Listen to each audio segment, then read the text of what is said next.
start. First of all, thank you, the organizers of this very important talk, to have invited me as a moderator and sit with an esteemed panel, which has academicians, prominent leaders, human rights activists. So thank you for that. And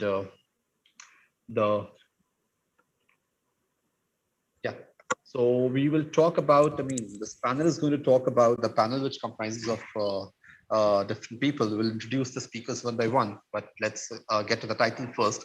The panel will talk about US hegemonic foreign policy and human rights, its impact on human rights in the Middle East. So that's what we are going to talk about today. Before we start the program, we will have a short introduction of our speakers first. We have Professor A.K. Ramakrishnan, who is ex-director of Center for West Asian Studies at the School of International Studies, JNU, and also an authority on the subject that we are dealing with today. Then we have Professor Fawad Isadi, Professor Faculty of World Studies, University of Iran. Then we have Professor Muhammad Iradi, Faculty of Foreign Language and Literature, University of Tehran. Professor Mohibul Haq, Department of Political Science, Aligarh Muslim University. Dr. Chandra Prakash Rai, Senior Journalist and Ex-Minister. And we have Firoz Mitibor Wara, who is a very prominent voice on the issue of Palestine cause in India. And we have Professor Muhammad Marandi, who's again from Tehran University.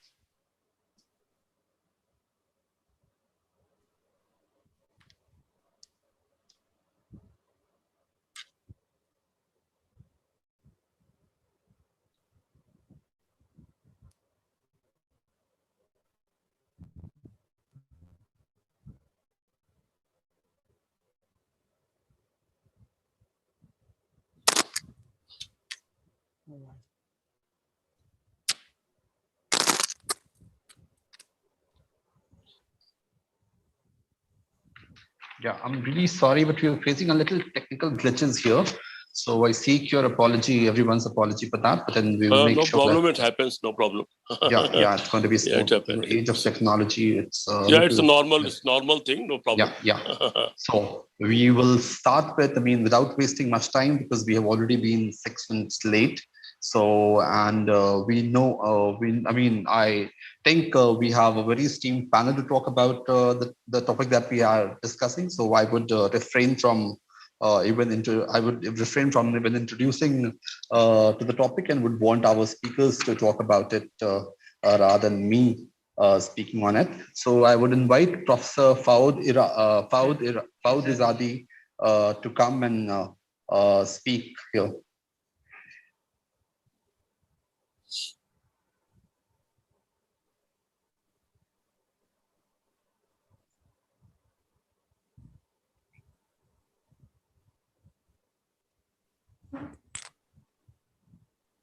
Yeah. Hello, Professor. Hello, Professor. Can you hear us? Yeah. Can you hear me now? Yeah, we can hear you. That's perfect. Okay. Hello, Professor. Very good. Salam and hello to all our friends, professors, esteemed academics, and I think we have a number of journalists also. Thank you for the invitation. It's an honor for me to be part of this very important meeting. I'm going to talk about US foreign policy. I teach American studies at the Faculty of World Studies, University of Tehran. And since I live in Iran, we have to deal with Americans all the time. So I'm going to focus on US foreign policy, especially in the Middle East, in West Asia, and the results that policy has on human rights issues. As you know, the people who are in the White House now are Democrats in the United States. And generally, if you ask them, the people who deal with foreign policy issues, if you ask them about their doctrine or political background, they generally will tell you that Brother Ashraf, if you mute yourself, I think it's going to be good because we have a background noise. Okay, that's very good. So if you ask the people who are in the White House to explain their political philosophy when it comes to foreign policy, they will tell you that they belong to liberal internationalism. This is not an accusation. This is what they say, that they belong to liberal internationalism. And as our professors here know, liberal internationalism is one of the doctrines that exist in US foreign policy. And a lot of Democrats follow that doctrine. And the basic premise behind that doctrine is that liberalism is a good political philosophy. Liberalism should be spread all over the world. Liberalism is a requirement for democracy. Democratic societies are generally liberal societies. And when you have democracies, there is this democratic peace theory that democracies don't engage in conflict. So when people who follow liberal internationalism talk about liberalism and the benefits of liberalism and the benefits of democracy, they basically say that we are very peaceful people and we want to spread peace and we want to avoid war. And that's why we have to spread democracy and spread liberalism. This is what is said in rhetoric. Obviously, in practice, you see something different. That, for example, the Yemen war that is going on right now started during the Obama administration. The same people who are in the White House now are the same people who were in the White House and different high-ranking positions in the Obama administration. And on the first day of the Saudi attack on Yemen, nobody doubts that the Saudis started the war because the National Security Council of the United States supported that war. Generally, when a neighbor attacks another neighbor, the American foreign policy establishment and officials say that countries should resolve these differences through peaceful means. So there is this, at least rhetoric of following peaceful manners to resolve problems. But in that case, we very much remember, because this was just 6 years ago, that the US National Security Council said that they are supporting the Saudi side through intelligence and logistics. Intelligence means where you are supposed to bomb, and logistics takes your airplanes to the place that it's supposed to be bombed. So very much supported the Saudis when it came to that war.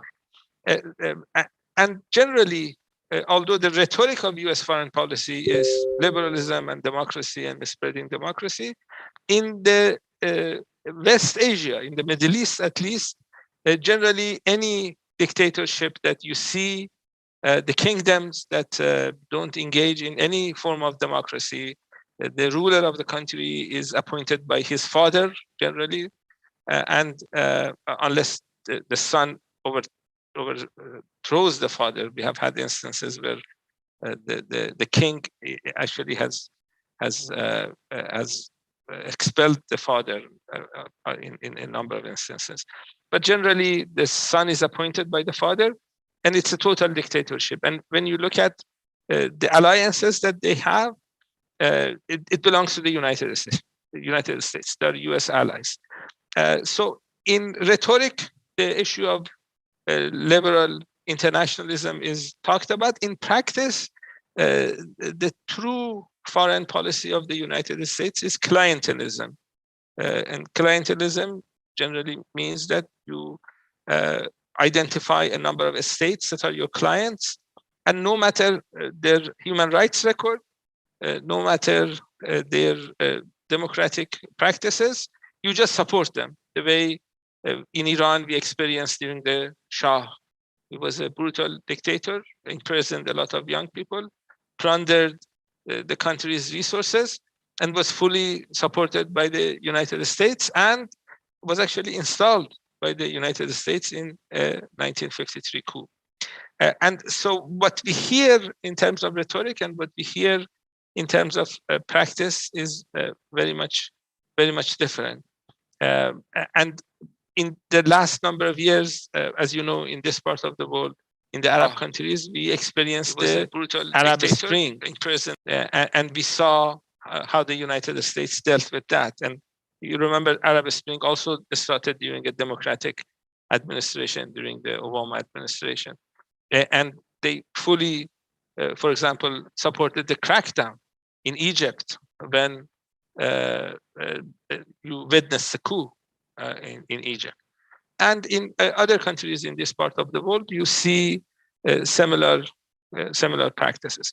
So if you are a client state of the United States, your people suffer because you generally live under dictatorship and your country's resources are plundered. So this is a suffering when you are a client state of the United States. If you're the population of that country, you generally suffer. And then we have instances like Iran, that the country used to be a client of the United States. The country is no longer a client of the United States. And in our case, and in a number of other cases that are not clients of the United States, then the country is sanctioned. So either you are a client and there's good relationship and the people suffer because a dictator is ruling the country, or you are not a client and your people are sanctioned. So if the punishment for not being a client is that your people have to suffer from sanctions, and this is the experience of Iran after the Islamic revolution in 1979. That because of the revolution, because Iran did not want to follow US foreign policy objectives in this part of the world, the sanctions started. And it really didn't make any difference whether you had a nuclear agreement or you didn't have one, or you negotiated or you did not negotiate. The end result was that the sanctions continue. And as you know, as we speak, we have these talks in Vienna on Iran's nuclear program. And the US, during the Trump administration, left the agreement. And the Biden administration has been in office for about 4 months now, and they are not returning to the agreement. We don't know if they will return or not. We do know that they want to keep some of Trump's sanctions. So although they don't like Trump, the Democrats don't like Trump, but they like Trump sanctions. And there's this addiction to sanctions that the Americans suffer from. So no matter how much people change in the White House, that addiction continues to persist in US foreign policy when it comes to Iran. And the level of sanctions is actually much worse than what you, for example, experienced during the Iraq, in Iraq before the fall of Saddam. At that time, you had this food for oil program. Iraq could sell oil and they could buy food and medicine and other resources. Our situation in Iran is actually worse. We don't have a food for oil program. All money that Iran gets from oil sales are blockaded, and Iran does not have access to that. And India actually is one of the countries that's not able to pay Iran back for the oil that Iran has sold because of these sanctions that we have. And the severity of sanctions are such that when Iran wanted to buy vaccines for the coronavirus, and the idea was not even get the money to the hands of the Iranian government. The idea was to forward the money from South Korea, for example, where Iran's money is blockaded, directly to the vaccine company without the Iranian government touching the money. And the end result was that was rejected. So even for buying vaccines, the United States government, the current government that's supposed to be liberal, is actually not liberal when it comes to enforcing sanctions and causing difficulties for the Iranian people. So this is the experience of when you are not a client state of the United States. Let me, since I was told we are supposed to talk for about 15 minutes, let me conclude with this point that what should be the policy of the countries of the Middle East when it comes to the United States hegemony?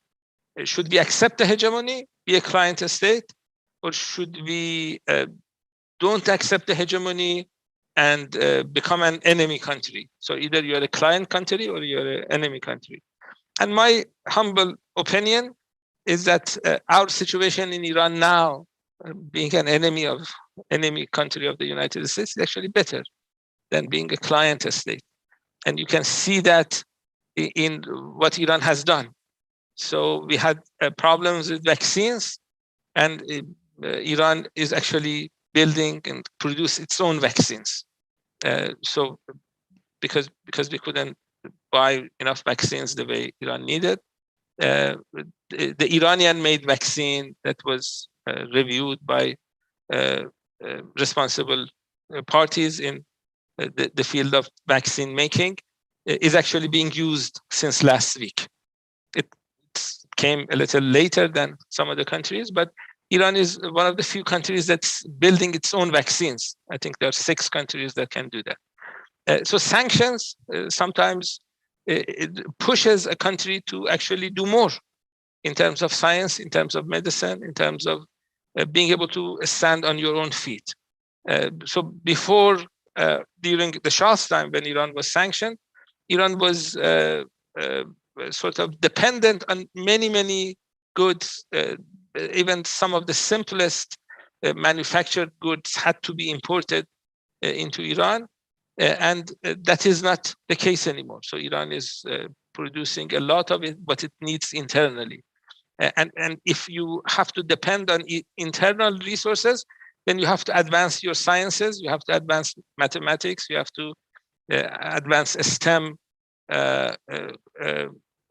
fields, basically. And that's what has happened to Iran. So if you look at, for example, some of the United Nations charts when it comes to Human Development Index, for example, if you look at the growth rate in Human Development Index, Iran is actually number 1 if you count the last 40 years. If you count the last 30 years, Iran becomes number 2, South Korea becomes number 1. So on some of the international measurements of advancing for developing countries, Iran is actually doing quite well. And you can, Human Development Index, you're familiar with it. It has basically statistics on the basic living conditions of the people. For example, the median age or the years of education, things like that. They put this together and they call that Human Development Index. So you look at the average age now in Iran is 74. Before the revolution, it was 54. So in the last 42 years, Iranian average age has increased by about 20 years, which is a big number. Or before the revolution, Iran had more than half of Iranians were illiterate. They couldn't read and write. And now the literacy rate is about 92%. So almost everybody can read and write in Iran now. So a lot of measurements that you have in terms of roads, in terms of electricity, in terms of things that the poorer segments of society need, Iran is actually advancing. It belongs, and the reason it may be is that the people who started the Islamic revolution, Imam Khomeini and the clerics that started the revolution, belong to that liberation theology school of thought within Islam. In Christianity, some of you may be familiar, we have, especially the Catholics, a branch of Catholics that deal with the poor, deal with lower segments of society. So that's liberation theology in Christianity. In Islam, also there is that concept. It's segments of clerics deal with social issues, social problems, and poverty in society. And the people who started the revolution in 1979, it was successful. They belong to that school. And as we had this presidential campaign and presidential elections just a couple of weeks ago. And the new people who are coming into office in August generally belong to that liberation theology school of thought. So you're going to see more advancement in terms of dealing with lower segments of society and caring for lower segments of society. And this is how you deal with US hegemony. The wrong way of dealing with US hegemony is you become a client state of the United States, and you're going to be under the pressure of the United States for many, many years to come. So that's the wrong way of dealing with US hegemony. The right way is what I think happened in Iran, that you resist. There's this culture of resistance in Iran. You resist pressure, and then you advance. And when you advance, what you get is internally resourced. So you don't have to wait for others to help you. So I talked more than the time that I had, I think. Thank you again for the time that you gave me. I hope that your conference is successful. And thank you very much.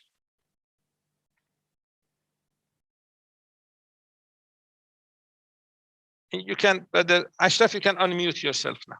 Yeah, thank you so much, Professor Azadi, for talking about the hypocrisy in America's foreign policy and how, under the garb of democratic liberalism, it practices clientelism, and at the same time shedding light on how Iran has been able to, despite sanctions, make progress in leaps and bounds in all spheres of its life, and has been able to cater to poor people.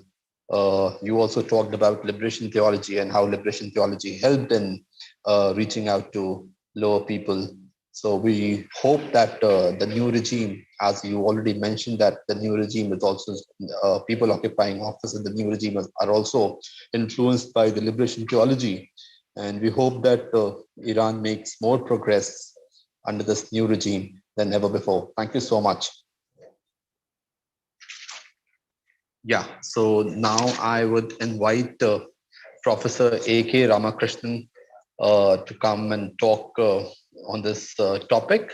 But before that, he does not need any introduction, but then since it's a protocol and I've been asked to do that, I will do that. So he teaches, he has been at Jawaharlal Nehru University in the West Asian department for a very long time, and recently also taught in Iran. He was there for 6 months, visiting faculty at Allama Tabatabai University, and he has done his MPhil on classified document of US Embassy in Iran during the Islamic Revolution of Iran. So welcome, Professor A.K. Ramakrishnan. We would want to hear you now. Thank you.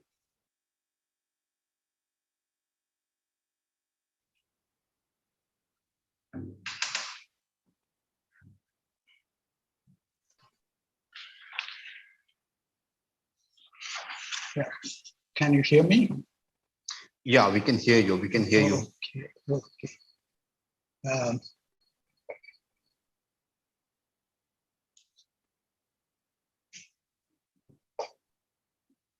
Thank you, Ashraf, for those kind words.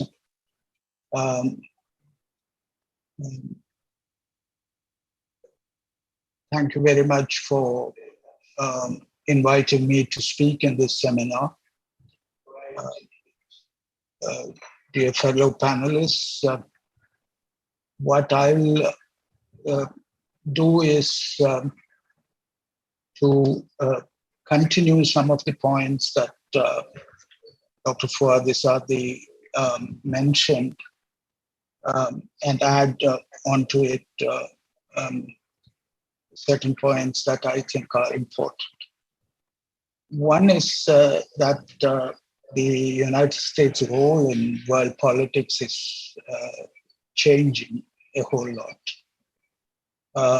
for a number of reasons. The other aspect is that there are actors from within the West Asian region who are asserting themselves and therefore the political agency of the people within the region is again an important factor to be considered. And the third element is that the very notion of human rights itself is undergoing change in the contemporary world. So I'll try to, talk about these things in an interconnected manner. First and foremost, the changing nature of American power in global politics. We know that in the immediate aftermath of the end of the Cold War, there was this liberal triumphalist notion. We remember Fukuyama and others, that end-of-history thesis and so on and so forth. At that point of time in the early 90s, there was a moment of certain kind of unipolarity in global politics, which to my mind was a short-lived ascendancy of US power.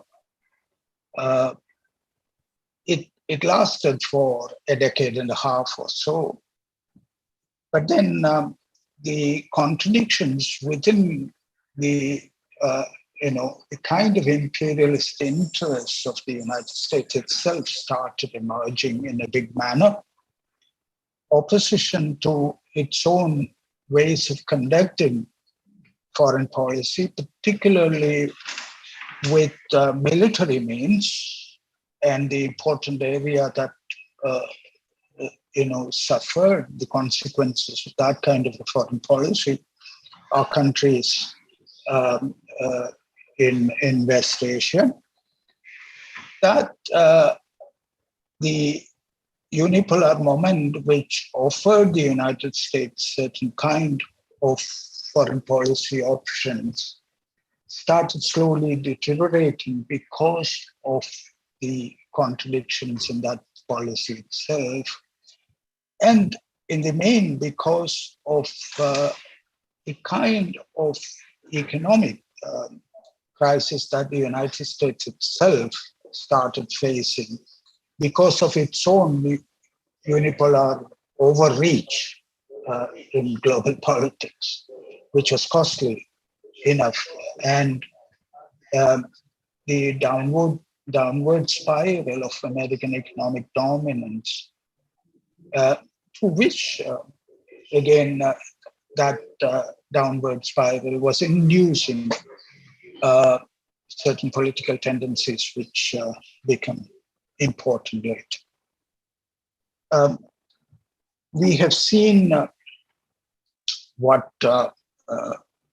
Izadi has mentioned as this, the problem with the liberal internationalist notion, the notion of democratic peace and things of that sort. They claim that this is a Kantian perspective. But the problem was that democracies, established democracies in themselves, the United States, Britain, and so on, have themselves become important agencies of waging wars. The ones like in Afghanistan and in Iraq. And we have seen that, this whole notion, which was referred to by Dr. Izadi as well, of bringing democracy from above to the region, through this notion of, imposing it through intervention, through wars, and things of that sort. That ended the United States in a big trap, because what happened was that in strategic terms, people were referring to it as the United States not having an exit strategy. But actually, the kind of wars that waged, there is that Vietnam syndrome still important in the American case, because the consequences of such interventions and wars have been tremendous on the people, causing deaths for thousands and thousands of people, destruction of countries and regions, and the implications of that kind of an attitude towards democracy as something that can be brought about through wars. That conception and a foreign policy based on that kind of a premise was facing tremendous difficulties due to the challenges that were posed by the region of West Asia and also by local, popular uprisings in many cases, stiff resistance from certain governments within the West Asian region, and so on and so forth.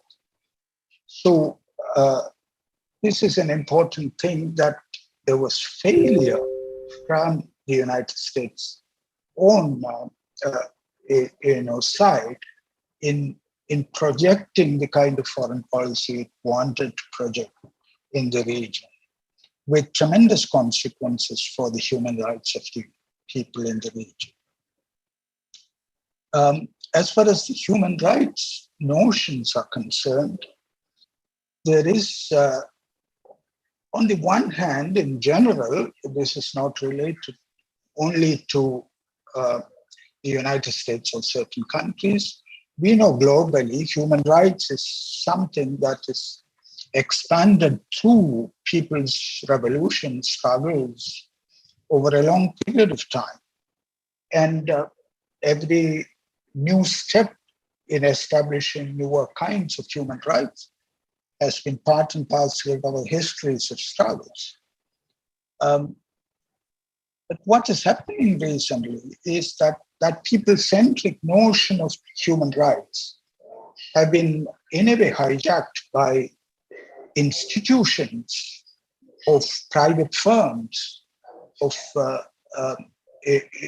companies and things of that sort, particularly from the 90s onwards with the WTO and other instruments, that you could see now that in a neoliberal kind of capitalist development globally, the notion of rights was shifting to such an extent that many of the human rights that we cherish, and we thought we have won those kinds of rights over a long period of time, even those rights have been denied in a neoliberal context, as you know.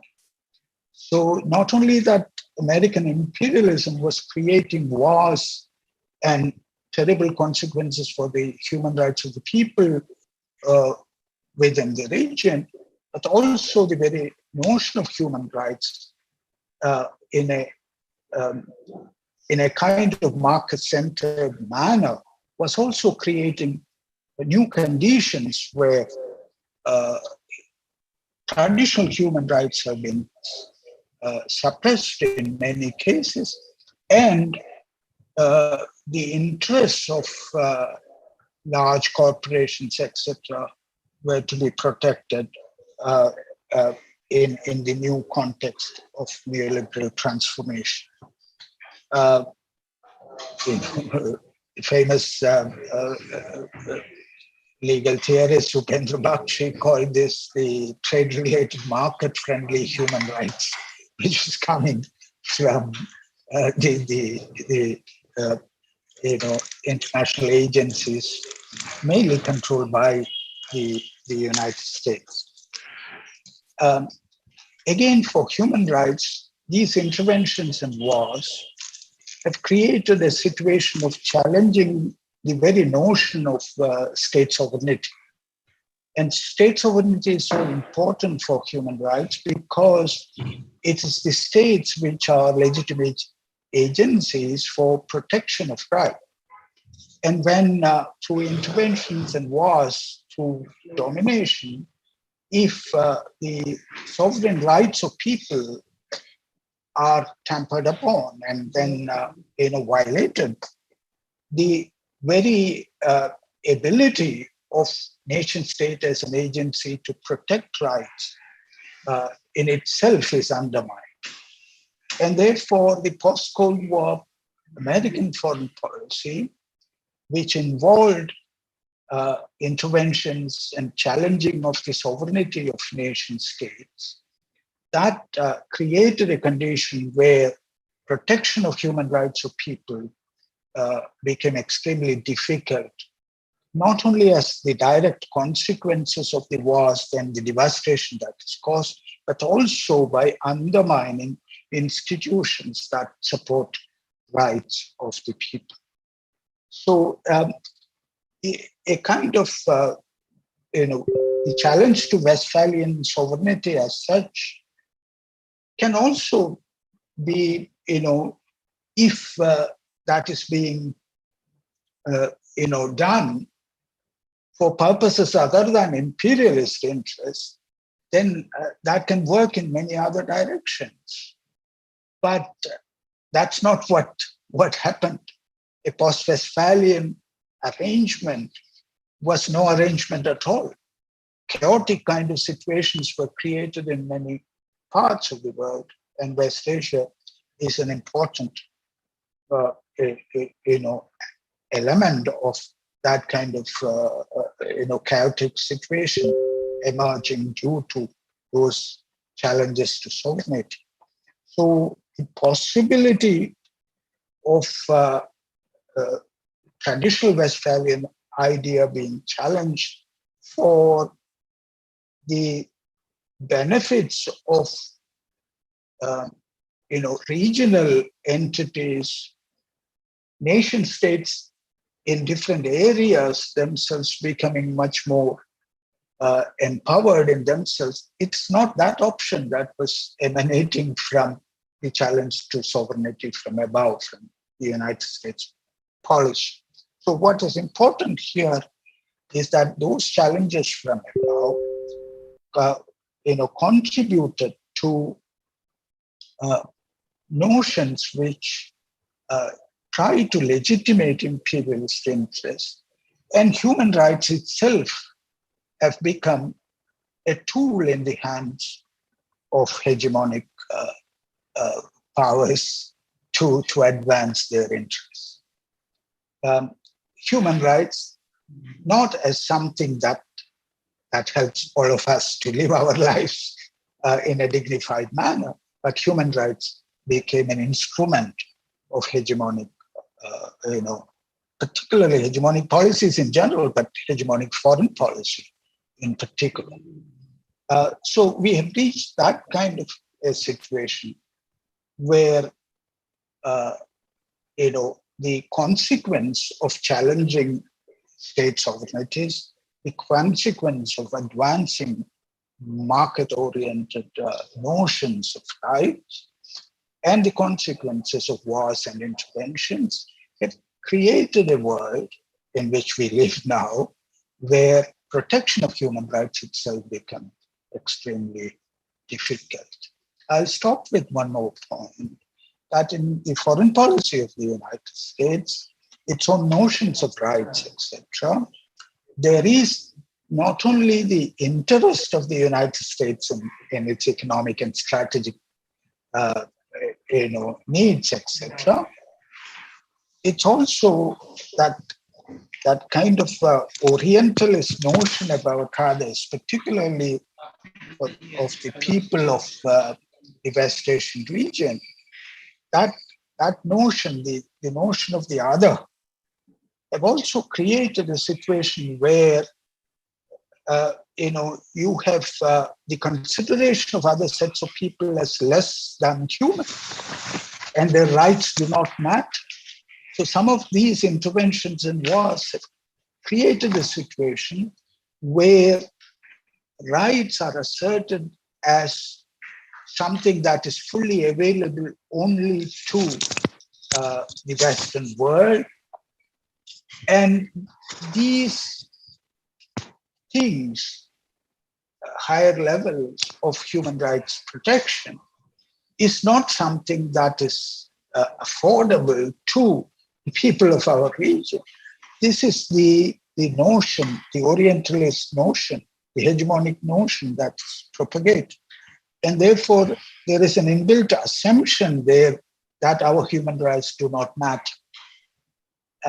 So it is not only at the policy level, it's also at the level of thinking about rights, that there are fundamental issues that emanate from a hegemonic notion of the world that we have to critically look at and try to change that kind of a situation. Thank you very much for the opportunity to speak.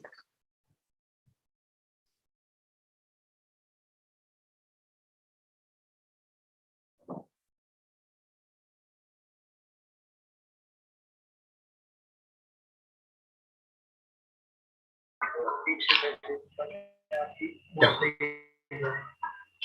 Am I audible to everyone here?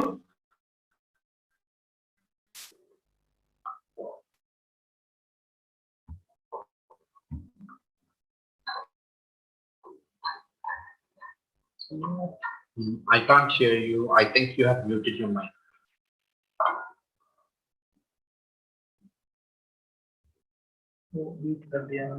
Yeah, I think.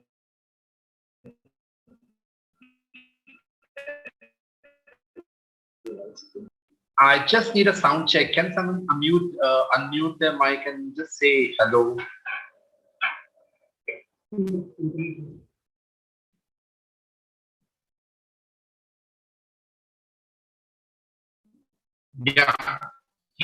Yeah. So I can hear you. I can hear. Thank you, Professor A.K. Ramakrishnan, for a very insightful talk, and talking about the undergoing changes in the notion of human rights itself in this new imperialist world that we are living in, and how human rights itself is becoming a notion towards establishing hegemonic foreign policies, more so with America in the West Asian region.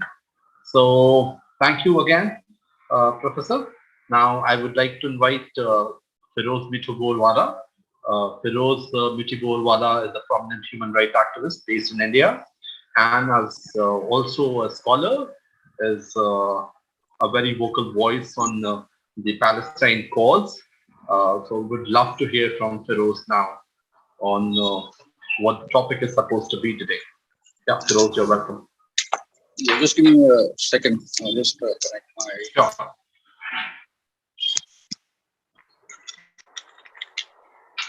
Yes. Yeah. I hope everyone can hear me.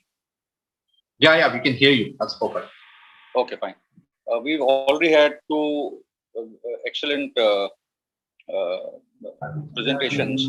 In fact, by a professor friend from Iran was really excellent, because I think they're facing the brunt of it, so they understand the issue better than most of us.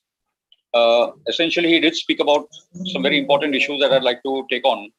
One is the issue of the liberal kind of imperialism that we are witnessing.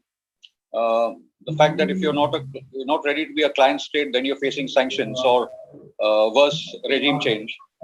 And of course, what we had during the Bush eras, the entire issue of the neoconservative foreign policy agenda. And the neoconservative foreign policy was dominated by Jewish Zionists, as they do dominate even the Biden administration. So, in this framework, I would like to just go to South and Central America, where we have Haiti, where a coup was brought about during the Obama period. A lot of liberals in India made the major error of supporting Obama as some messiah who will bring about change. We were a handful in India who understood what Obama was capable of, and he did far worse than we had thought that he will do. A lot of liberals are making that mistake even in the Biden period. So let us just go back to the Obama period. And Haiti, when Bertrand Aristide was removed during a coup, and the Haiti people are struggling. This is a struggle that we really do not discuss, but it is a very important struggle right there next to the US. And they are demanding elections, but the US, whether it be under Trump or under Obama or now under Biden, they are just not allowing the elections. In Honduras, you had a right-wing coup during Obama. The same thing carries on now. Venezuela, Bolivia are very important examples of when you just don't agree to bow down to US diktats, how sanctions can actually destroy a country with unbelievable oil resources. Venezuela is a very, very rich country, and they stand to resist under Hugo Chavez, who was my hero, to now in Maduro. The people continue to resist, but these sanctions are very, very dangerous in terms of how they take apart these societies. Iran is a different kind of example altogether, and so is Russia. But Iran is a different example as how actually a country has become independent, economically independent and sovereign in face of the sanctions ever since 1969. The other important factor within US foreign policy is, I'll just go to the West Asian part, which we are all aware of. The verse is actually what said. It is about essentially creating client states as they today have in Ukraine as well. So the American agenda, I think, is facing a clear a resistance, and the resistance is also winning in certain quarters of the world. And the more they win, the more the Americans are trying to push back. And that is where the American agenda of these mindless sanctions and these wars that actually come into play. It is basically a losing scenario for the Americans. In that context, I think what we need to look at is the American record on human rights. They don't have much of a record because the most number of prisoners in a particular country are in America. The human rights record within America is also very sordid. They are not part of the International Criminal Court, and I'm sorry to say, nor is India part of the International Criminal Court. So, as I said, the human rights agenda is countries have funny positions, sometimes very sad positions on the issue of human rights. And as civil rights activists and as human rights activists, it is important for us to speak about that. The other strategy that actually failed in Syria, and it is very important, was the divide and rule agenda of pitting Shia versus Sunni, or pitting Muslims versus Christians, or pitting Arabs versus Kurds. The religious divide, the ethnic divide, the sectarian divide, all were played at. But in Syria, we see that Syrian secular nationalism did triumph. What we are also witnessing in Lebanon, and again, Mr. Fawad has mentioned the right term, the entire context to liberation theology, which goes all the way from Hezbollah to Hamas. And it is very important for us in the Indian context to, there's a foreign, panel that we have out here, but it is important for us as Indians as well to understand those trends of religion, which are basically about liberation and social justice and equality, and anti-imperialism and anti-Zionism. In essence, liberation theology. Because in religions also you have different ideologies. Any particular religion is not only one stream. You'll have a stream that is an extreme right-wing to one which is a centrist and mainstream and which accepts pluralism and inclusivity, to other streams that are basically progressive as well. So liberation theology, the context of liberation theology, in the context of the anti-imperialist, anti-Zionist struggle is very important for the West Asian region, for us to understand the role of these resistance in Iran, to the resistance in Yemen, to the resistance in Iraq, especially because we've not really discussed the role of the people's mobilization units, where Shias and Sunnis and Christians are united, as well as Kurds are united to actually defeat the ISIS in Iraq. And it wasn't an easy job, but yes, they did it as the people together. Lastly, I'd like to say that Indian, we tend to underestimate the role of the Israeli Zionist lobby in American foreign politics. They are very at the core of it. It is not only about oil. It is not only about oil and strategic matters, but Israel figures very, very importantly in the entire discourse on American foreign policy. We have witnessed it time and time again in various American administrations, and we need to factor that in our understanding as well. I think I'll end my little discourse out here, and we'll take it. Thank you. Thank you, Ashraf, and thank you for this time. Unmute yourself. Ashraf, unmute yourself.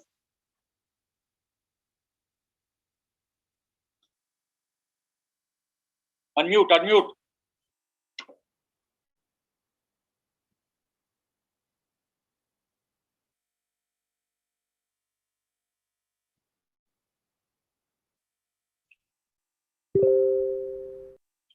Ashraf, unmute yourself.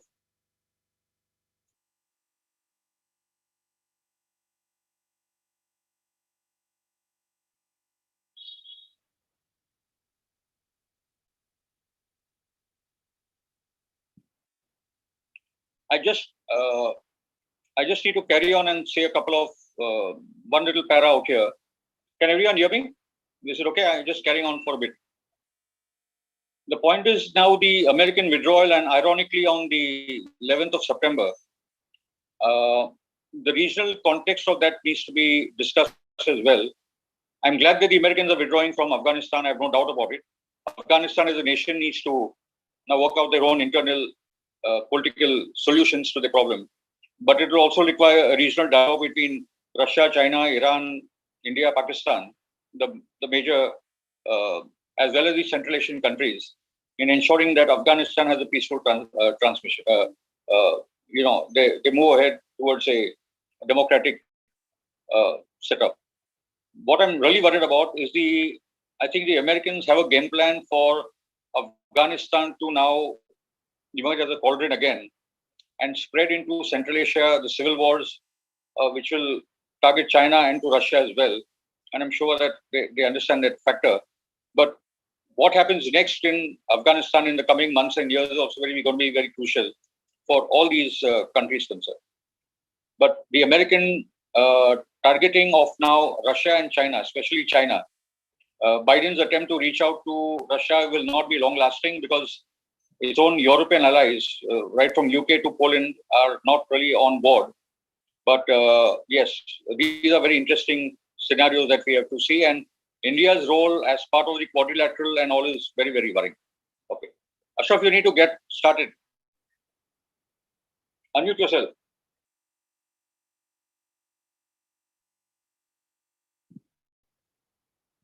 Ashraf, unmute yourself.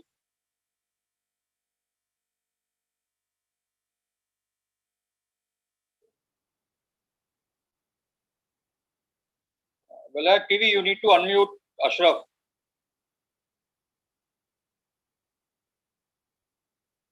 He's there, yaar. Where's he gone? He's there, Karwa India karke hai. Well, at TV. Who's the host?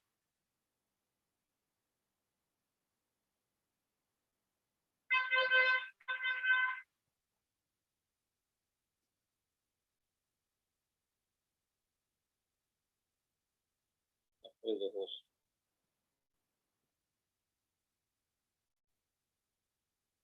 Well, TV, you're the host. You need to unmute him.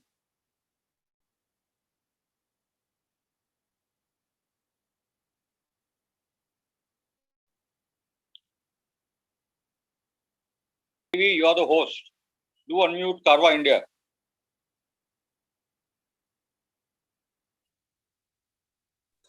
Yeah, can you hear me now? Yes, now we can hear you. Yeah, it's a bit embarrassing for me too, but I think there's a lot of technical glitch here. And thankfully, we're back on track. And I hope that we don't lose track from here. Thank you so much, Firoz, for a very good talk.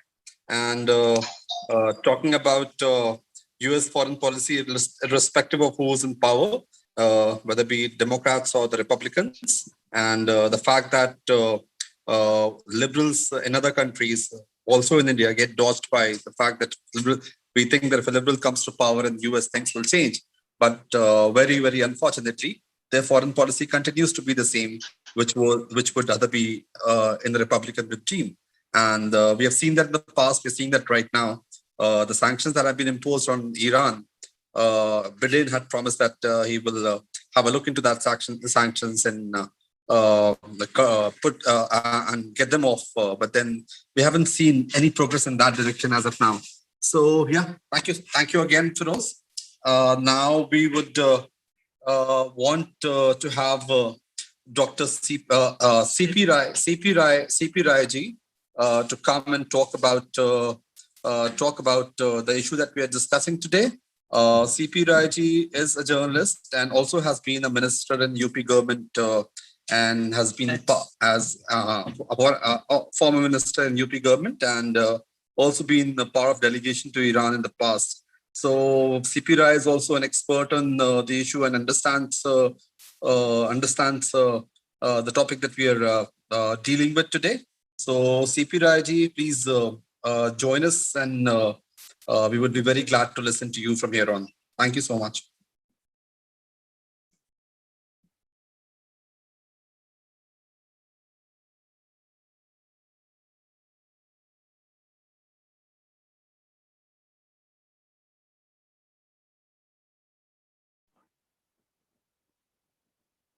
Hello, you are getting my voice?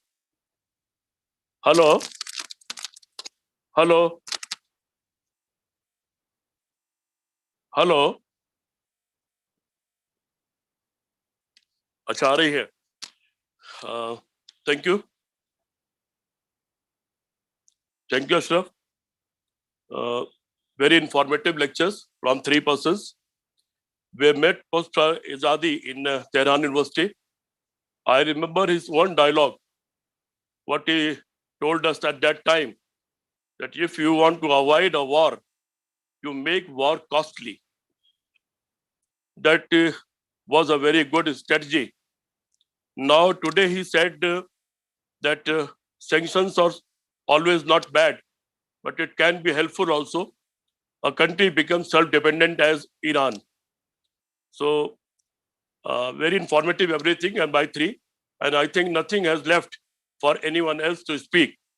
If you can allow me to speak in Hindi, I would like to speak in Hindi, and then you can explain that in English, please, if you can allow me. मैं हिंदी में बोलना चाहूँगा, मेरे साथी इसको English में explain कर देंगे बाद में. अमेरिका की प्रॉब्लम यह है कि अगर दुनिया में शांति हो जाएगी तो अमेरिका गरीब हो जाएगा, अमेरिका भिखारी हो जाएगा, अमेरिका कमजोर हो जाएगा. मैंने अमेरिका में देखा, मैं अमेरिका रहा हूं कुछ दिन, और वहां मैंने देखा कि किसी भी स्टोर में अमेरिका की बनी हुई कोई चीज नहीं है.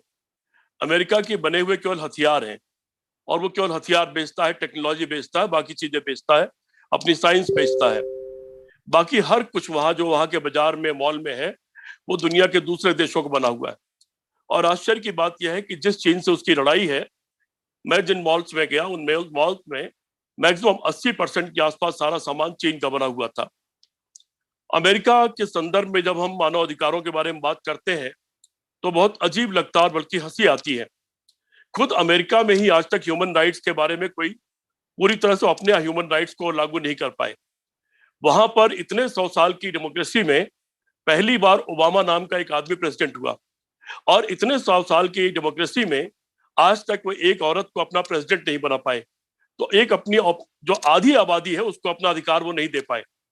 इतने सालों के बाद भी मार्टिन लूथर किंग जूनियर, इन सब लोगों के बाद, और वहां लड़ाई लड़ने गए थे, महात्मा गांधी ने उनका मुद्दा उठाया था, राम मनोहर लोहिया वहां खुद चले गए थे, वहां अरेस्ट भी हुए थे. आज भी वहां कोई भी ब्लैक सिर्फ इसलिए मार दिया जाता है क्योंकि वो ब्लैक है. ठीक है, उसके बाद व्हाइट्स भी खड़े होते हैं कि ब्लैक मैटर्स, ये भी खड़ा होता है, वो ठीक अपनी जगह वो है. लेकिन दूसरी तरफ हमें कुछ और सीन देखने को मिलता है. फिलिस्तीन में वो बच्ची का मुझे चेहरा याद आता है जिसका बम्बार्डिंग की वजह से जिसका घर गिर गया है, और उसके सामने खड़ी होकर के अपने घर को वो देख रही है. मुझे वो बच्ची याद आती है जिसका घर गिर गया है, जिसके पूरे परिवार के लोग मर गए हैं, और वो अपनी गोद में एक गुड़िया लिए हुए खड़ी हुई है. तो ह्यूमन राइट्स इन जगहों पर अमेरिका का कहां जलाता है, मुझे समझ में नहीं आता. जब फिलिस्तीन में ऐसे सीन होते हैं, जब हमारे पड़ोस के देश में एक डेमोक्रेटिक चुनी हुई कंट्री सरकार को हटा करके वहां पर, और आर्मी वहां रूल लेती है, और वहां इतने सालों में जो लाखों लोग वहां से पलायन करते हैं और रोजाना वहां बम्बार्डिंग करके लोग मारे जाते हैं वर्मा में, तब अमेरिका का ह्यूमन राइट कहा जाता है, मेरी समझ में नहीं आता है। अमेरिका का मैंने जो देखा अब तक, वो तो ये देखा है कि वो युद्ध किसी तरह चलना चाहिए, हथियार की बिक्री होनी चाहिए, और दूसरा तेल पर उसका कब्जा होना चाहिए, जो एक कीमती चीज है दुनिया के लिए। दुनिया में इराक एक खूबसूरत देश था, हम लोग उसको पहले देखते थे, एक बहुत खूबसूरत देश जिसका लिटरेसी रेट बहुत ज्यादा था, जो बहुत संपन्न था, बहुत अच्छी तरह चल रहा था। इराक हो, लीबिया हो, ये सारे देश अच्छी तरह चल रहे थे, अच्छी तरह उनकी सरकारें चल रही थी, और एक बैलेंस ऑफ पावर लगातार बनी हुई थी। लेकिन अमेरिका ने एक झूठा मामला लेकर के वहां पर हमला किया और उस देश को डिस्ट्रॉय कर दिया, और अभी तक वो देश संभल नहीं पाया। अमेरिका जाता है एक अच्छे खासे हंसते खाते देश में, और वहां से निकलता है उसको बर्बाद करके, और आपस में लड़ते हुए देश को छोड़ करके उसको ठीक करके नहीं आता। ये अलग बात है कि बाद में इंग्लैंड और इस तरह के देशों को माफी मांगनी पड़ी कि हमारा हमला गलत था और वहां पर कोई ऐसे हथियार नहीं थे जिनके बारे में हमने बात किया था। यही चीजें सीरिया में, अफगानिस्तान में और बाकी सब जगह देखने को मिल रही। ईरान में हम लोग गए थे, बहुत अच्छी बात प्रोफेसर इजादी ने कहा कि ठीक है, ईरान पर सैंक्शंस की वजह से ईरान के देश को के नागरिकों को बहुत परेशानी हुई, वहां के लोगों को बहुत तकलीफें झेलनी पड़ी, लेकिन ईरान ने बहादुरी के साथ में अपनी खुद सब चीजें बना ली, अपनी सड़कें, अपनी साइंस, अपनी टेक्नोलॉजी, अपने हथियार, अपनी गाड़ियां, हर चीज सेल्फ डिपेंडेंट वो लोग हो गए। परेशानियां तो है, भारत जैसा देश जिससे ईरान से 5000 साल का बहुत ही घनिष्ठ रिश्ता रहा है, उस देश में भी पता नहीं ऐसी पॉलिसी भारत को क्यों अख्तियार करनी पड़ी कि उससे रिश्ते टूट गए। सबसे सस्ता हमको तेल मिलता था ईरान से हमारा व्यापार होता था, चाबाहार में हम वहां पे इन्वॉल्व थे, ईरान की रेलवे लाइन के लिए हम इन्वॉल्व थे, लेकिन अमेरिकी सैंक्शंस के दबाव में आकर के हमने भी उस रिश्ते को कमजोर कर दिया। उससे ईरान पर फर्क तो पड़ा कि भारत से जो चीजें उसको मिल सकती थी, वो दवाइयां, वो वैक्सीन और सारी चीजें, उसको दिक्कत हुई, लेकिन ईरान ने अपने को खड़ा करके दिखा दिया। अभी प्रोफेसर इजादी ने बताया कि 7 दिन पहले से ईरान ने अपनी बनाई हुई वैक्सीन लगानी शुरू कर दी है, और उनकी वैक्सीन को भी लोगों ने ये कहा है कि बहुत अच्छी वैक्सीन है। तो अच्छी बात उन्होंने कहा कि अगर किसी पर सैंक्शन लग जाता है तो कई बार वो फायदे में होता है कि वो देश अपनी साइंस, टेक्नोलॉजी, अपनी सारी चीजों में तरक्की करता है और खुद आत्मनिर्भर रह करके अपने ऊपर जिंदा रहना सीख जाता है। वैसे तो भारत देश के प्रधानमंत्री जवाहरलाल नेहरू ने कहा था जियो और जीने दो, और उसके भी पहले हजारों साल पहले हिंदुस्तान के अपने ग्रंथों में लिखा गया है वसुधैव कुटुंबकम, यानी पूरी दुनिया एक परिवार है, पूरी दुनिया एक कुटुंब है। हम लोग इसी पर विश्वास करते हैं, और इसी विश्वास के कारण महात्मा गांधी ने अफ्रीका में लोगों की लड़ाई लड़ी, और जब अमेरिका में गोरे कालों का सवाल आया तो उस पर भी मुद्दा उठाया। डॉक्टर लोहिया काले के सवाल पर वहां पर चले गए और उन पर वहां गिरफ्तार हो गए। भारत ने गुट निरपेक्ष आंदोलन बना करके ये कोशिश किया कि जो छोटे देश हैं, जो प्रगतिशील देश हैं, उनको एक मजबूती दी जाए और उनको मिलाकर के एक ताकत बनाया जाए। जब दुनिया दो धुरी पर बटी थी, आज वो दुनिया धुरी पर बटी हुई है, एक तरफ चीन और रूस है तो दूसरी तरफ अमेरिका और उसके सहयोगी देश है। एक शायद किसी ने बहुत अच्छी बात कही कि अमेरिका एक तरफ तो लिबरलिज्म की बात करता है, डेमोक्रेसी की बात करता है, लेकिन अमेरिका के जो मैक्सिमम दोस्त हैं वो सारे नॉन डेमोक्रेटिक हैं, वो डिक्टेटर हैं, और वो उन डिक्टेटरशिप के द्वारा अपनी चीजों को चलाता है।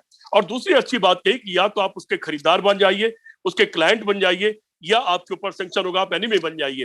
तो ये पॉलिसी तो इस दुनिया में चलने वाली नहीं है। दुनिया बदल रही। मैं वो सारे मुद्दे छोड़ दे रहा हूं जिन मुद्दों के बारे में मेरे साथियों ने बात कर दी। दुनिया बदल रही है, टर्की डेवलप कर रहा है एक अलग तरीके से, रूस और चीन के बीच में एक अलग तरह की टाई आ रही है। रूस, चीन, टर्की और ईरान या अन्य देश, एक नई तरह का शायद एक समीकरण बनता हुआ दिखलाई पड़ रहा है। इसमें भारत का रोल अभी तय नहीं है, मैं भारत का होने के नाते इसको लेकर के चिंतित हूं, लेकिन अमेरिका इसमें कहां खड़ा होगा ये आने वाले समय में देखने की बात है।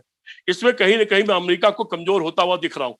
यह भी सच है कि अभी नए राष्ट्रपति ने, यद्यप हमारे कुछ साथी ने कहा कि अमेरिका के राष्ट्रपति के चेहरे बदल जाते हैं, उनको पुराने राष्ट्रपति से नफरत होती है, उनको पसंद नहीं करते हैं, लेकिन उस पुराने राष्ट्रपति की बनाई हुई नीतियों को वो ज्यों त्यों लागू करते हैं। ये अमेरिका का अपनी पॉलिसी है।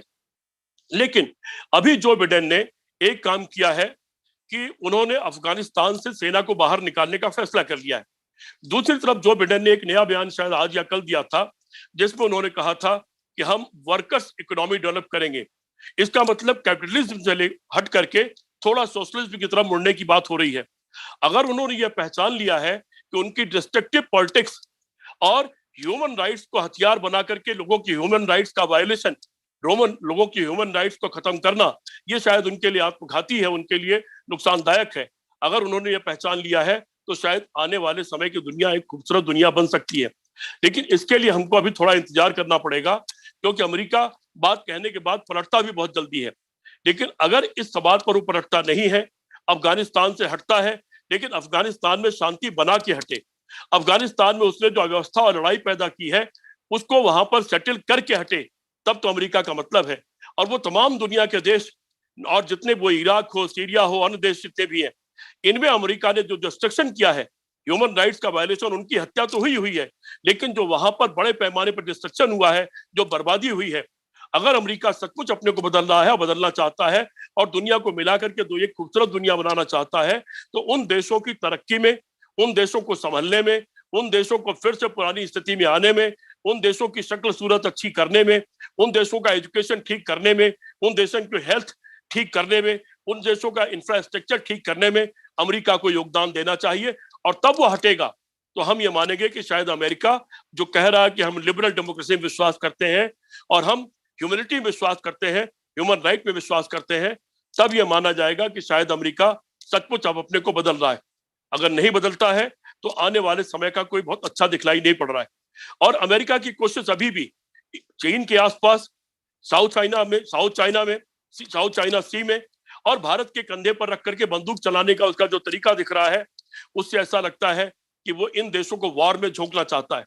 और वॉर में झोंकना, मैंने शुरू में कहा कि वॉर चलता रहेगा तो अमेरिका चलता रहेगा, वॉर बंद हो जाएगा तो अमेरिका खत्म हो जाएगा या लड़खड़ाने लगेगा। अमेरिका को इन नीतियों को तो छोड़ना ही पड़ेगा।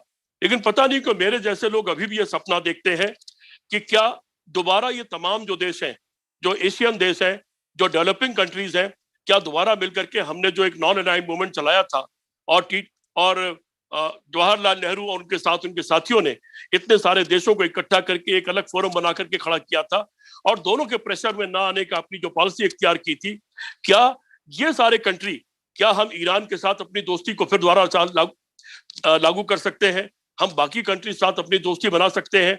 और क्या हम डेवलपिंग कंट्रीज को मिला करके, अमेरिका हो या चाइना, ये जो दोनों पोल हैं, क्या इनसे बचा करके इन कंट्री की रक्षा कर सकते हैं? इस एक नए गुट को बना करके इसको मजबूत कर सकते हैं? ये हिंदुस्तान का बड़े भाई के रूप में एक रोल हो सकता है। लेकिन फिलहाल आज जो भी कुछ दिखलाई पड़ रहा है वो ह्यूमन बीइंग के लिए खतरा दिखलाई पड़ रहा है। और मेरे जैसे लोग जो महात्मा गांधी के मानने वाले लोग हैं और केवल ह्यूमैनिटी को मानते हैं, और मेरा मानना यह है कि बाकी चीजें तो हो जाएंगी लेकिन इंसान को जिंदा रहने दो। अगर इंसान ही जिंदा नहीं रहेगा तो बाकी चीजें बचेंगी कहां से? इसीलिए हमारा जैसे लोगों की इच्छा अभी भी है कि ये सारी बहस के बीच में इन सारे देशों को मिल करके, और हो सकता है कि छोटे छोटे स्वार्थ टकराएं और छोटे छोटी चीजों का नुकसान हो, लेकिन उन छोटी चीजों के नुकसान को दरकिनार करके अगर ईरान अपने ऊपर अपने सेल्फ लाइन बना सकता है, अपने को आत्मनिर्भर बना सकता है, वो अपने को मजबूत बना सकता है और वो कह सकता है कि मैं झुकने को तैयार नहीं हूं, तो क्या हम सारे देश मिल करके ऐसे हालात नहीं बना सकते कि भाई आओ मिल के जिए? हमारे पहले प्रधानमंत्री ने जो कहा था, जियो और जीने दो, आओ हम इस दुनिया को वैसा बनाएं। आओ, ये दुनिया इंसानों के लिए बनी थी, ये दुनिया हथियारों के लिए नहीं बनी थी। इसलिए हथियारों के लिए जीने के बजाय इंसानों के लिए जीना शुरू किया जाए और इन सारी चीजों के खिलाफ एकजुट होकर के आवाज उठाया जाए, ऐसी मेरी इच्छा है, ऐसी महात्मा गांधी के देश की इच्छा है। और हम सबको मिलकर के जब भी कहीं पर ह्यूमन राइट का वायलेशन होता है, जब भी किसी कमजोर पर किसी का भी हमला होता है, तो हमको वहां पर साथ खड़ा होना चाहिए। पहले हिंदुस्तान ये करता था, दुनिया के किसी भी देश में जब कोई ह्यूमन राइट्स का वायलेशन होता था, कोई खतरा आता था, कोई हमला होता था और इंसान की हत्या होती थी, तो हिंदुस्तान की बड़ी लीडरशिप उस पर अपनी आवाज उठाती थी, जो आज चुप्पी साधे हुई है। मुझे लगता है हिंदुस्तान को अपने उस रोल को फिर से शुरू करना चाहिए और हिंदुस्तान को ह्यूमन राइट्स के सवाल पर आगे बढ़ करके उसको लीड करना चाहिए। और इन सारी कंट्रीज को मिलकर के अगर ये चाहे तो जो आपके पास हो हमें आप दे दीजिए, जो हमारे पास है हम आपको दे दें, जो तीसरे के पास है वो आपको दे दे, हम दोनों को दे दे, और इस तरह मिल करके जो आपके पास नहीं है वो आपके पास हो जाए, जो मेरे पास नहीं है वो मेरे पास हो जाए, और हम दोनों के पास जो कमियां हैं वो पूरी हो जाए और हम लोग मिल करके एक मजबूत देश बनाएं। हम इस युद्ध की राजनीति को खत्म करें, हम युद्ध को खत्म करें, हम वार फ्री दुनिया बनाने की कोशिश करें। मुझे ऐसा लगता है इस सारी बहस और इंटेलेक्चुअल डिस्कशन का मतलब यही होना चाहिए कि हम सिर्फ आलोचना करने के बजाय कुछ क्रिएशन भी करें। मैं एक बहुत साधारण आदमी हूं, लेकिन मेरे हाथ में अगर कोई पावर होती तो मैं निश्चित तौर पर इन सारी कंट्रीज की एक मीटिंग बुलाने की कोशिश करता और एक कोशिश करता कि आइए हम, हमारे पास जो हम आपको देते हैं, हम आपके साथ खड़े रहते हैं, आइए मिलकर के अमेरिका, क्या अगर ईरान अमेरिका को चुनौती दे सकता है तो हम सारे मिलकर के अमेरिका और चीन दोनों को चुनौती दे सकते हैं। और चुनौती इस बात के लिए नहीं कि हमारी उनसे लड़ाई है, हम उनको नुकसान करना चाहते हैं। चुनौती इस बात के लिए कि हम भी आपको नुकसान नहीं करना चाहते, लेकिन आपको भी हमारा किसी का नुकसान करने नहीं देंगे। व्यापार है, मिलके करेंगे, कुछ आपके पास है कुछ हमारे पास है, लेकिन जियो और जीने दो, यही हमारा मकसद होना चाहिए। और इसी मकसद के लिए हम लोगों को फिर से इकट्ठा होना चाहिए, इन सारी कंट्रीज को। वो सारी कंट्रीज जो इस बीच में बर्बाद कर दी गई, तबाह कर दी गई, उनको उन बच्चों के चेहरे देखने चाहिए, वो टूटे हुए घर देखने चाहिए, वो उजड़े हुए शहर देखने चाहिए, वो उजड़े हुई राजधानियां देखनी चाहिए और फिर मिल करके एक फैसला करना चाहिए। बाकी सारी बातें मेरे दोस्तों ने कह दिया था, मेरे दोस्तों ने वो सारी बातें कह दिया जिसको मैं कहना चाहता था, लेकिन वो लोग मुझसे ज्यादा विद्वान हैं, उन लोगों ने बहुत अच्छी नॉलेज की बात कही और बड़े अच्छे अच्छे पॉइंट सुनाए जिसके बारे में मैं भी शायद नहीं सोच सकता था। इसलिए मित्रों, कोई बड़ी बात कहने के बाद बजाय मैं आपको धन्यवाद देता हूं कि आपने मुझे बोलने का मौका दिया।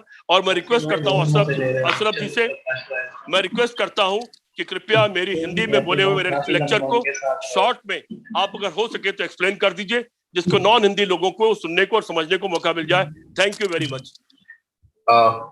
Thank you very much, CP Joshi sir. CP Rai sir.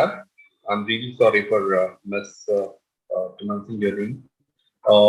Yeah, so I think you made some very important points, and I would like to give a brief about that to the audience here and also the speakers. So Mr. CP Rai pointed out that America is a major supplier of weapons to the world, and most of its trade deals in weapon trade, whereas smaller, and he cited an example.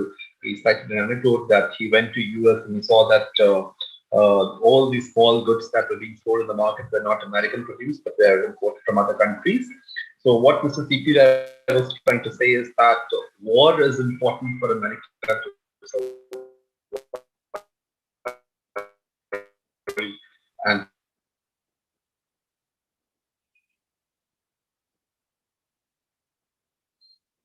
because of this certain hegemony that America wants to maintain and has been able to maintain through its foreign policies, so that it could benefit its own trade and benefit its own exploiting others at the cost of causing a lot of miseries in the countries. I mean, we recently have seen what has happened in Palestine, and time and again, America has stood by Israel and has at times what G has said is that America majorly depends on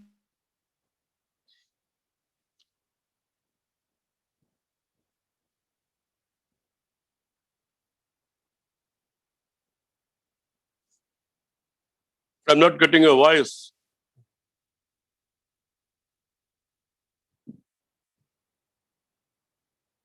Ashraf? That is after the event is over. So they'll probably have a translation of his entire talk then. And right now I'm limited by time, so I cannot go beyond this. Thank you so much, CP Raji, again for coming here and joining us for this event. And now I would request Professor Mohibul Haq, who is in the Department of Political Science at Al Muslim University, to join us and speak about the topic that we're discussing today. So, Professor Mohibul Haq, can you hear us? Yeah, I can hear you. Am I Perfect. audible to you? Am I audible? Yeah, you are audible. You just need to be a bit more louder, Professor. Okay. Thank you, Professor Ashraf Zaidi. Yeah, it's fine now. Okay. Absolutely, absolutely. Okay. So there was a very good discussion. The experts from the different faculties, from different departments, different areas, they pointed out some very important issues.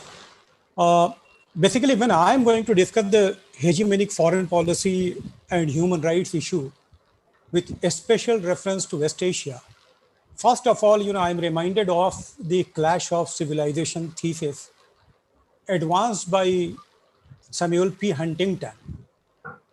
And Samuel P. Huntington was not only a political scientist in Harvard University, he was also a political and security advisor to the White House. And what he is saying, he is quoting from Dead Lagoon, and he says that, I quote, "You cannot love what you are unless you hate what you are not."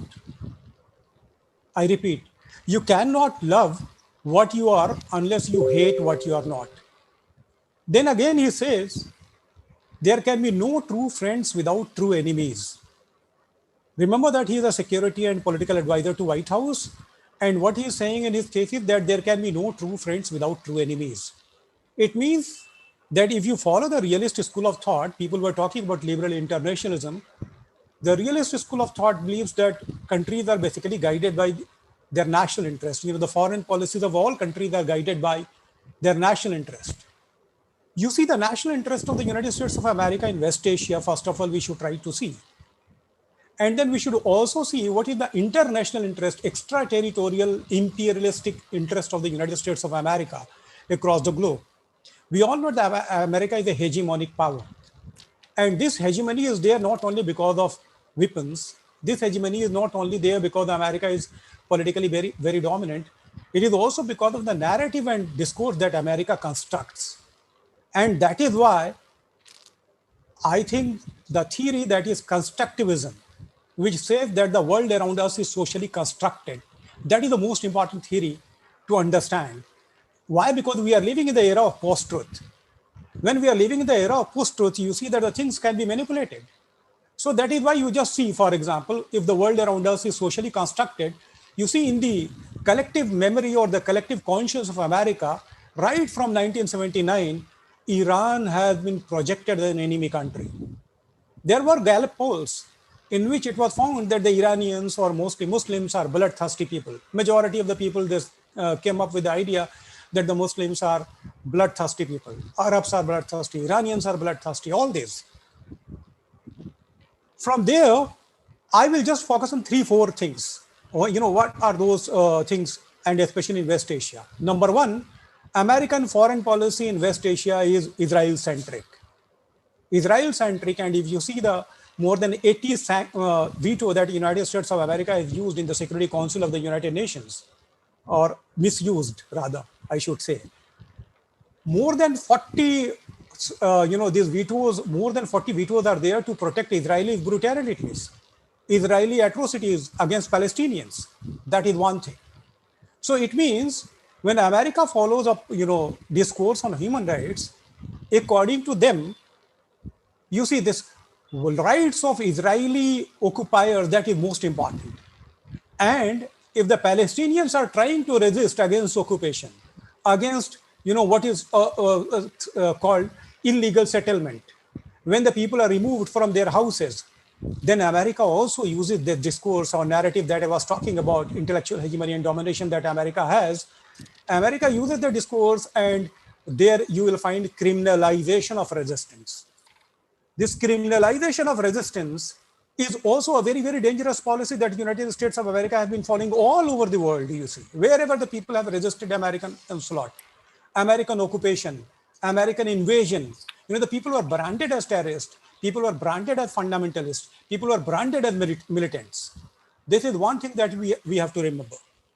Secondly, you see, in the Middle East, the Shia-Sunni conflict was not something, a big issue earlier.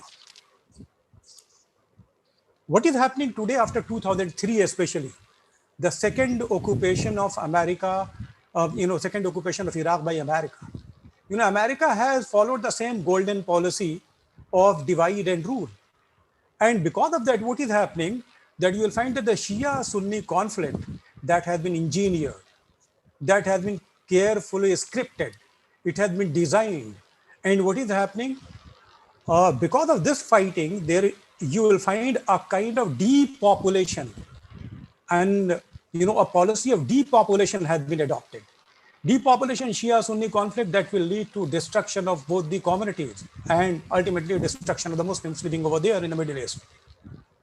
The third very important dimension is that nobody pointed out, and I think because of paucity of time, of course, all the people are knowing, the policy of nuclear apartheid or the policy of nuclear imperialism that has been followed by the United States of America. We all know that America is the only country that has used nuclear bomb against a non-nuclear power, Japan. And America, after Russia, has the highest number of nuclear bombs. That country which is having, one of the highest stockpiles of nuclear weapons, that is asking the countries that are not having nuclear bombs to go for, to come under IAEA. IAEA is controlled by the Security Council, and the Security Council is controlled by the United States of America and other big bosses of the world. So ultimately, you'll find what kind of double standard? That Iran, which is not having a nuclear bomb, Iraq, which was not having a nuclear bomb, they have been destroyed. And ultimately, what is happening? Iraq has been destroyed and Iran is facing sanction, one kind of brutal kind of sanction. And on the other hand, Israel, which is a nuclear power, which has nuclear bomb, America never talks about CTBT or NPT that should be signed by Israel. Israel is the only nuclear power in that region. So if Israel possesses a nuclear bomb, that is justified, that is for security of Israel. If Iran or Iraq or any country, if they try to have nuclear technology for making bomb or weapons just for their defense, because in their neighborhood there is a nuclear power which is also believes in greater Israel. So that country becomes an enemy country, and that is why the socially constructed world you should see, the social construction of narrative and axis of evil. Axis of evil, Iran will be put under axis of evil. Where is that narrative or counter narrative to challenge that hegemonic discourse that America develops at the international level? Where is our academia or that academic space where you can counter that kind of narrative, where a peaceful country which is just going for peaceful use of nuclear energy, that country is facing brutal kind of sanction. Another important dimension, sanction itself. Sanction which has not been sanctioned by the United Nations. The economic sanction that America is, imposing on Iran, it is an illegal sanction. And that illegal sanction is costing a country like anything. It is, of course, another matter that challenge is being converted into an opportunity. But it doesn't mean that this crime of the hegemon can be exonerated. This is a crime against humanity. What is the purpose of the sanction? First of all, we should try to understand. When there is a sanction, the country, especially the established regime, the legitimate regime, the legitimate elected government, that comes under pressure because the people are not having, the resources at their disposal. The people are facing hardship. When they are facing hardship, they may take arms in their hand, they may go against the government, and that is why a legitimate government can be toppled, which has been a policy of the United States of America. Professor, the first speaker, Professor Foriegn, he was pointing out the clientele state. So when the puppet regime can be established, so it means by that way, America wanted that there should be internal disturbance in Iran. There should be internal disturbance in many other countries that you are seeing over there. So, a legitimate government comes under pressure because of this kind of sanction. Another very important dimension that we should see, if you follow American liberal internationalism, America says that we believe in human rights, democracy, peace. But America believes in peace in pieces. Peace in the liberal zone of peace, what is called liberal zone of peace under liberalism. But disturbances everywhere else. And that is why you will find what is happening, that the shahdoms, hereditary monarchies, they are being protected by American, American military. American forces stationed over there. They are protecting shahdoms, hereditary monarchies. And the legitimately elected government becomes a government that is not liked by them, like Iran or like many other countries in that region. So that is why, these things are to be pointed out. And another very important point that you'll find that intellectual hegemony and domination that America has for violating human rights, America uses the term, for example, if civilians are killed, civilians not in hundreds, in thousands, in cluster bombing, or in carpet bombing, or in missile attack, or in drone attacks, it is called collateral damage. What this collateral damage is? Why don't we point out this collateral damage is nothing but massacre of the people? It is again, the same policy of depopulation, killing innocent people. And here, the countries like Iran and other, countries who are going to challenge the intellectual hegemony and domination, they should come forward in the United Nations with a resolution that collateral damage is nothing. If civilians are being killed by any country, compensatory justice must be there. International regime for compensatory justice must be there. It means compensation is to be paid by the country that is invading, that is killing innocent people. Another very important point that that we must remember, and that is the last point. I think Ashraf Zaidi Sahab, I have 2 minutes left, 2-3 minutes. Okay, I'll just wind up in 2-3 minutes. And the last point is that I understand your paucity of time. You see, the last point is that we should understand that Francis Fukuyama has said that there is end of history, the book End of History and the Last Man. That end of history, it means that he said that all rival ideologies like Marxism, fascism, syndicalism, socialism, they all have, vanished.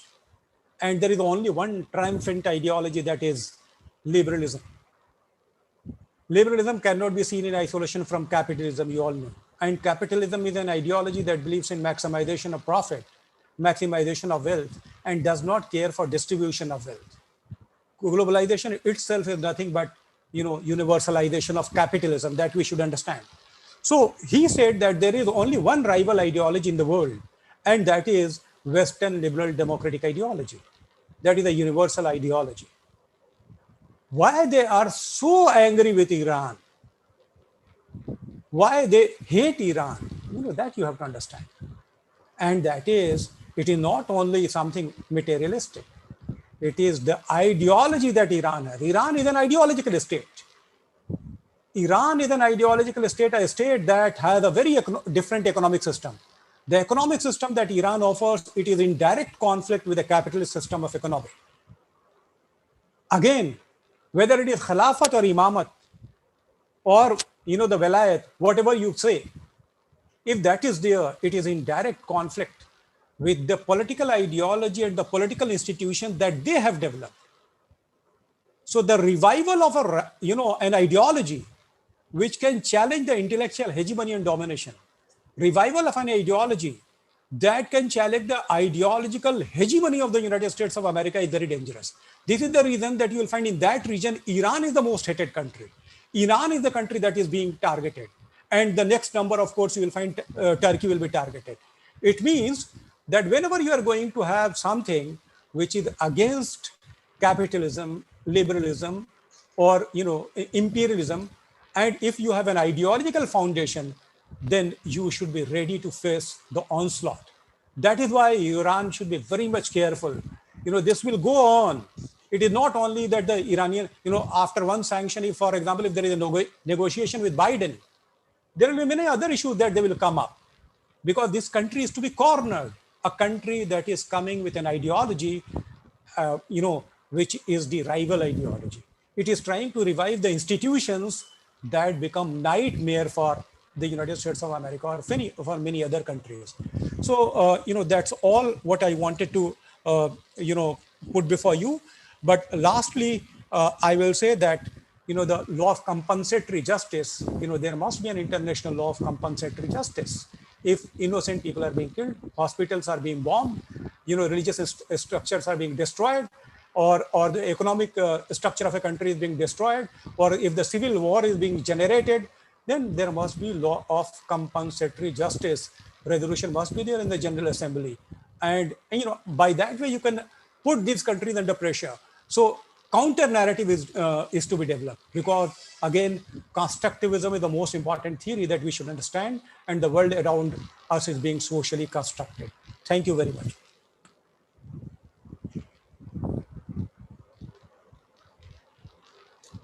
Thank you, Professor Mohibul Haq. Yeah, thank you so much. You spoke as a true political scientist. You laid emphasis on social constructivism. It's an important theory in international relationships. And you did talk about clash of civilizations and end of history, and the fact that the US becomes hostile to any state which is ideologically opposite to the ideas that US propagates, and Iran is one state that challenges US hegemony and has been successful in running a country which is not dictated by whose economy is not dictated by US. So thank you so much for this, and this was very, very insightful for all of us who wanted to understand more on what we are talking about today. And to end with, I mean, we still have a speaker, but unfortunately, he is not available because of some of his personal responsibilities. So Professor Marandi is not here. He has sent a short video, but because of paucity of time, we won't be able to run that video at the moment. We will share that video with each of you after this event gets over. Once again, and for all of you for being very, very insightful, all of you for being emphasis on so for being very, very insightful, and then especially Professor Fuad Uzadi, who started this, who was the first one to speak. And the very important thing that I remember from his talk is that despite sanctions has proven to be an opportunity for Iran to grow and develop. So despite sanctions, Iran has been able to flourish.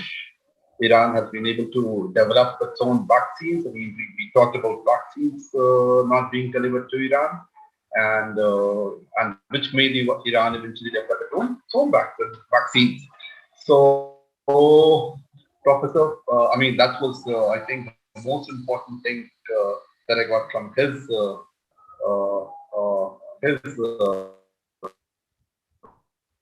part of, hopefully we will meet again. And till then, goodbye and Khuda Hafiz to all. Thank you so much.